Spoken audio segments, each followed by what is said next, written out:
Halo, perkenalkan, nama saya Hari Tama. Pada bagian kali ini, saya akan menjelaskan mengenai source code atau codingan dari program pemilu. Di sini kami menerapkan tiga tipe struktur data. Yang pertama adalah linked list yang kami inisiasi sebagai node, kemudian ada queue, dan stack. Masing-masing dari tipe struktur data tersebut kami buat sebagai suatu objek yang bisa kita lihat. Contohnya pada linked list, kami menciptakan satu kelas bernama node yang akan mempunyai beberapa variabel publik seperti indeks, nama, alamat. Node ini nantinya akan digunakan untuk menyimpan data dari daftar pemilu, daftar orang yang akan melakukan pemilu, dan juga daftar calon yang akan terpilih pada pemilu. Kemudian struktur data yang selanjutnya adalah queue yang kami inisiasi sebagai variabel bernama suara. Di sini apabila kita melihat pada queue, queue dideklarasikan juga sebagai suatu objek yang mempunyai variabel bertipe private. Yang pertama ada integer depan, integer belakang, dan juga integer array bernilai 500, dan juga variabel publik yang terdiri dari beberapa fungsi atau metode yang bisa diakses. Selanjutnya adalah stack. Kemudian pada objek queue sendiri, kami membuatnya terdiri dari dua tipe variabel. Yang pertama adalah variabel privat dan juga variabel publik. Variabel privat di sini terdiri dari indeks yang menunjukkan indeks array antrian atau bisa kita lihat di sini ada integer depan, belakang, dan juga integer array yang bernilai 500. Di sini queue sendiri digunakan untuk menyimpan data indeks dari pemilih yang sudah melakukan input suara. Kalau kita melihat pada variabel publik, terdapat beberapa metode atau fungsi yang bisa digunakan pada kelas queue, seperti seperti konstruktor untuk queue yang akan menginisiasi nilai indeks array depan dan belakang, ataupun input data enqueue, fungsi untuk menambah nilai pada queue yang telah dibuat, dan juga the queue atau fungsi untuk mengeluarkan antrian sesuai dengan urutan antrian yang ada pada queue. Kemudian kelas yang kita buat selanjutnya adalah stack. Stack di sini digunakan untuk menyimpan indeks-indeks anggota pemilih yang melakukan golput atau tidak atau memutuskan untuk tidak memilih paslon atau pasangan calon. Di sini kami juga membuatnya sebagai suatu kelas yang memiliki variabel privat dan juga variabel publik. Di sini juga ada konstruktor stack yang bisa kita lihat. Kemudian ada beberapa metode lain seperti isEmpty, isFull yang akan memberitahu apabila stack sudah penuh atau sudah kosong. Selanjutnya kami membuat satu struct tambahan untuk buffer menyimpan data dari file yang akan kita jelaskan nanti. Kemudian kami juga membuat satu struct bernama anggota yang digunakan sebagai buffer ketika kita mengambil data dari file. Baiklah, masuk ke alur programnya sendiri. Di sini di bagian pojok kiri kita melihat bahwa setiap tipe struktur data yang telah kita buat harus diinisiasi terlebih dahulu, seperti tipe pointer dengan nama pemilih, calon, suara, dan lain-lain. Kemudian masuk ke alur berikutnya, kita membaca indeks orang yang sudah memilih dari file yang tersedia. Pada program ini kita memiliki beberapa file, salah satunya adalah calon, golput, dan juga suara. Masing-masing file yang ada ini akan menyimpan data dari pemilih yang sudah melakukan kegiatan tersebut. Kemudian di sini kita bisa melihat bahwa terdapat beberapa menu ketika kita mengakses menu utama, yaitu daftar pemilih, daftar calon terpilih, input suara, hasil pemilihan, dan keluar. Sebagai contohnya pada daftar pemilih, kita bisa melakukan proses seperti melihat daftar pemilih yang ada, atau menambah daftar pemilih dan juga hapus daftar pemilih. Di sini masing-masing proses dilakukan oleh fungsi yang sudah dideklarasikan.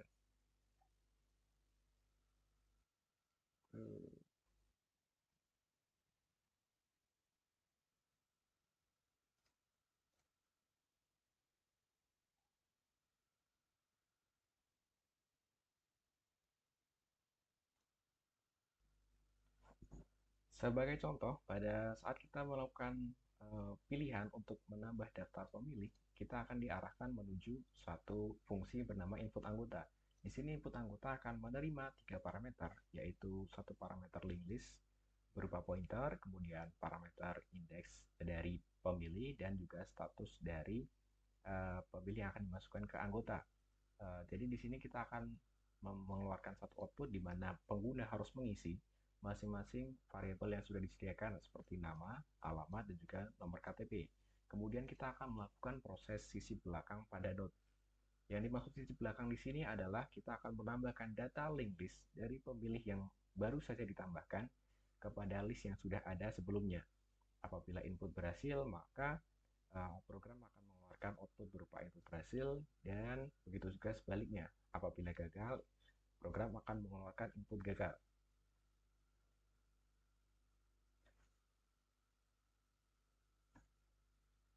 Untuk selanjutnya juga terdapat fungsi dari hapus daftar pemilih. Di sini, ketika kita mengakses hapus daftar pemilih, maka kita akan dibawa menuju satu fungsi, yaitu hapus anggota, di mana fungsi hapus anggota ini akan meminta satu parameter bertipe node dengan nama pemilih. Kemudian kita akan melakukan konfirmasi apakah pemilih tersebut ada pada list yang sudah kita buat. Kemudian apabila pemilih tersebut ada pada list yang sudah kita buat, maka kita akan memanggil satu fungsi hapus node yang akan melakukan proses hapus pada node yang ada pada list tersebut.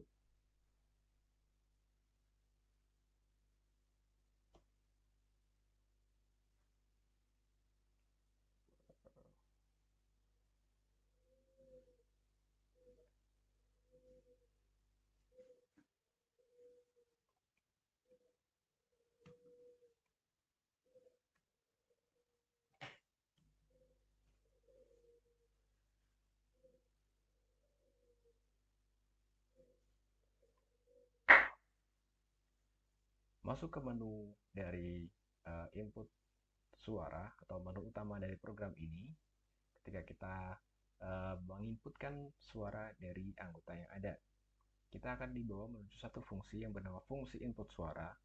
Fungsi ini akan meminta tiga. Kemudian masuk ke menu utama dari program ini, yaitu menu pemungutan suara. Pada menu ini kita akan dibawa pada fungsi input suara yang akan menerima 4 parameter. Yang pertama adalah parameter bertipe node yang akan digunakan sebagai list dari daftar pemilih yang ada. Kemudian node bertipe calon, yaitu daftar calon yang bisa kita pilih. Kemudian ada satu queue dari suara atau total orang yang telah melakukan pemilihan, dan juga satu stack untuk orang yang melakukan golput. Bisa kita lihat pada menu input suara sendiri, kita akan diminta untuk memasukkan ID, nama, nomor KTP dari pemilih yang akan melakukan pemilu. Kemudian data tersebut akan divalidasi melalui fungsi validasi. Apabila kita terdaftar, maka akan tampil koran seperti ini, Anda terdaftar dan selamat memilih. Kemudian akan ditampilkan daftar calon yang terpilih menggunakan fungsi cetak calon. Di sini kita tinggal memilih pilihan nomor calon kita yang akan disimpan pada variabel nomor calon.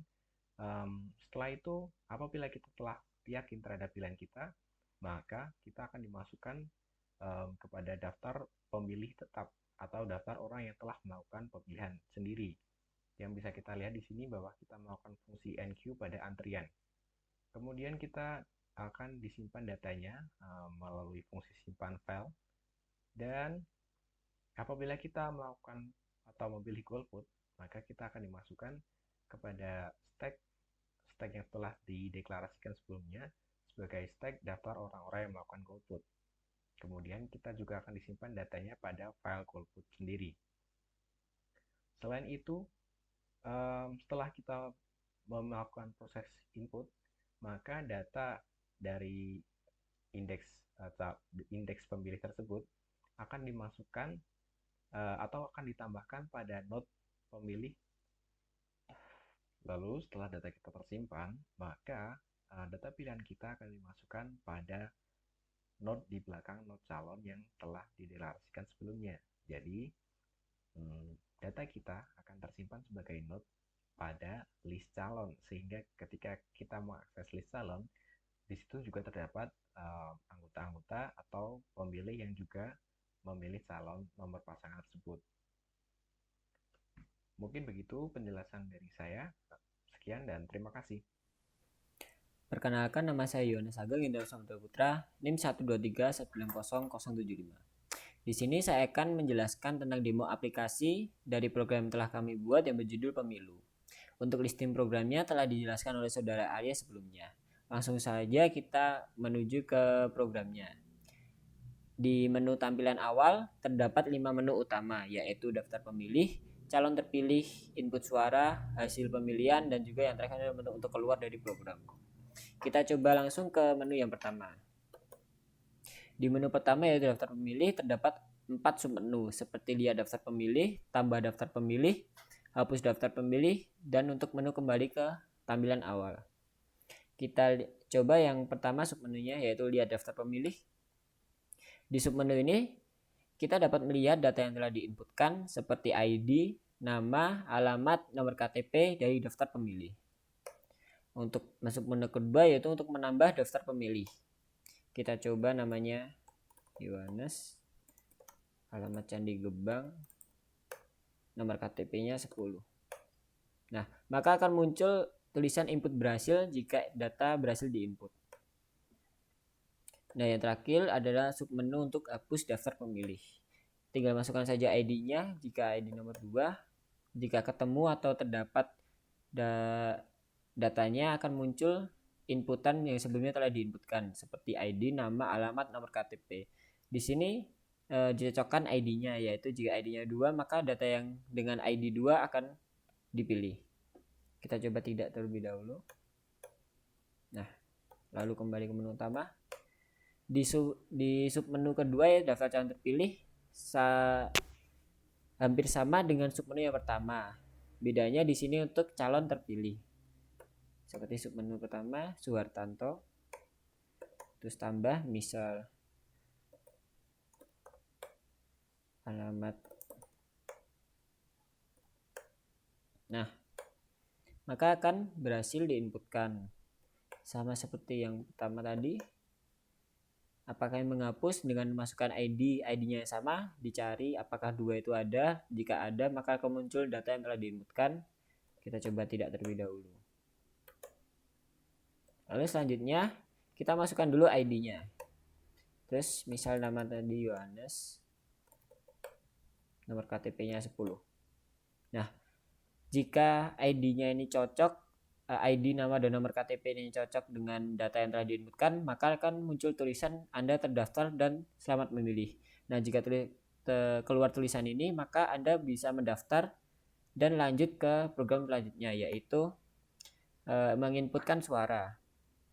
Tadi kan calon terpilih ada 2, Suhartanto dan Sujano. Nah, kita pilih saja misal nomor 2. Yakin? Ya. Maka akan keluar hasilnya yaitu Suhartanto 0 dan Sujano 1 suara. Total pemilihnya 1, jumlah outputnya 0. Kita lihat daftar calon terpilih. Nah, misal kita mau hapus. Ya. Kita lihat lagi. Nah, data sudah terhapus yang telah dipilih tadi yaitu ID nomor 2, Yohanes sudah tidak ada. Misal sama seperti yang pemilih suara. Di sini calon terpilih juga ada Suhartanto dan Sujano. Misal kita hapus yang Suhartanto. Nah, maka yang ID Suhartanto akan terhapus. Ya. Nah, jika terhapus maka hanya tinggal Sujano dengan ID nomor 2, alamat Gebang, dan nomor KTP 90. Lalu yang menu terakhir untuk keluar dari program atau mengakhiri program. Sekian demo aplikasi dari program yang telah kami buat. Jika ada kurang atau kesalahan kata, kami mohon maaf. Selamat sore dan terima kasih.